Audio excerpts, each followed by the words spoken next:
ننتقل إلى البيت 55. أظفر ظنا كيف جاء وعظ سوى عضين ظل النحل زخرف سوى. لاحظوا الشطرة الأولى أولها سوى، والشطرة الثانية آخرها الشطرة الأولى آخرها سوى، والشطرة الثانية آخرها سوى. هذا جناس ناقص، يعني ليس جناسا تاما، جناس ناقص. يعني لو كان اللفظ واحدا، لو كان سوى مع سوى أو سوى مع سوى نقول جناس تام، لكن باعتبار سوى وسوى اختلفت إحداهما عن الأخرى بالحركة فيقال عنه جناس ناقص. أظفر بمعنى جعلكم تظفرون بهم، أظفر، وذلك في قوله تعالى أن أظفركم عليهم في سورة الفتح 24. ثم قال رحمه الله ظنا كيف جاء، يعني كلمة ظنا كيف ما تصرفت.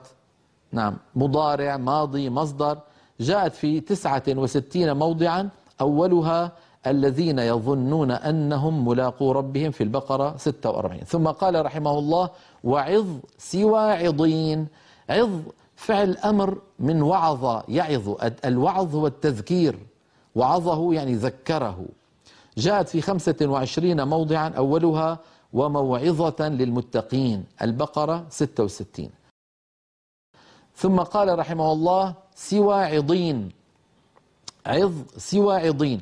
طبعا سوى عضين، عضين في قوله تعالى في الحجر الآية 91 الذين جعلوا القرآن عضين، جعلوه يعني قطع وأوصال يؤمنون ببعضه ويكفرون ببعض، هذا معنى قوله الذين جعلوا القرآن عضين.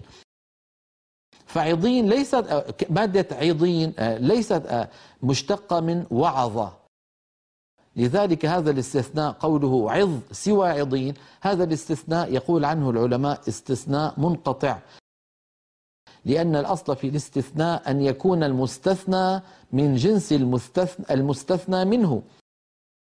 يعني أن أقول جاء الطلاب إلا سعيدا، على أن يكون سعيد واحد من الطلاب.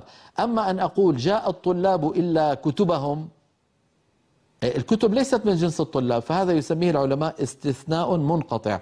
فهنا الذي بين أيدينا استثناء منقطع، لأنه استثنى عضين من وعظ، وليست هذه من تلك.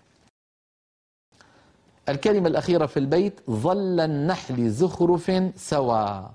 ظل هذا الفعل جاء مرتين، جاء في النحل كما ترون أمامكم على اللوحة في قوله تعالى الآية 58 ظل وجهه مسودا، وجاءت أيضا في الزخرف من قوله تعالى أيضا ظل وجهه مسودا في الزخرف الآية 17. لذلك قال سوى. سوى يعني سواء في السورتين، ظل النحل زخرف سوى. هنا قال ظل وجهه مسودا وهو كظيم يتوارى من القوم، وفي الزخرف قال ظل وجهه مسودا وهو كظيم أو من ينشأ في الحلية وهو في الخصام غير مبين. إذن هذا معنى قوله سوى، أي سواء في السورتين.